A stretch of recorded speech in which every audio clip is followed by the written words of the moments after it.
ক্ষমতাচ্যুত পলাতক সাবেক প্রধানমন্ত্রী শেখ হাসিনা সহ ৩ জনের বিরুদ্ধে আনুষ্ঠানিকভাবে আন্তর্জাতিক অপরাধ ট্রাইব্যুনালে অভিযোগ দাখিল করা হয়েছে।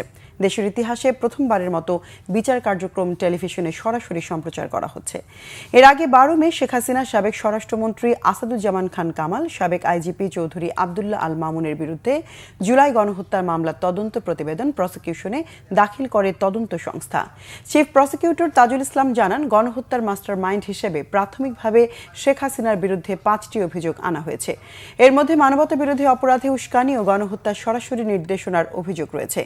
জুলাই গণঅভ্যুত্থানের সময় দেশ হাজারের বেশি মানুষকে হত্যা করা হয়েছে। এর মধ্যে ১১৮ জন শিশু ও ১৩ জন নারী। এছাড়াও লাশ পুড়িয়ে ফেলা, আহতদের হাসপাতালে নিতে বাধা দেয়া ও পোস্টমর্টেম করতে বাধা দেওয়ার মতো গুরুতর অভিযোগ রয়েছে।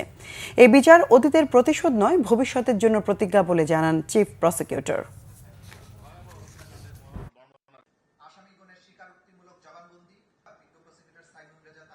এই আদালত এমন একটি সময়ের সাক্ষ্য বহন করছে যা ইতিহাসের এক অনন্য দলিল হয়ে থাকবে।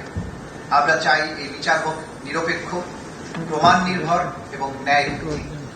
আমরা চাই এই বিচার শুধু বাংলাদেশের সামাজিক জীবনে সৃষ্ট গভীর ক্ষত মুছে না দিন, বরং এটি হোক এক আত্মাভিমানী জাতির ঐতিহাসিক পুনর্জাগরণ।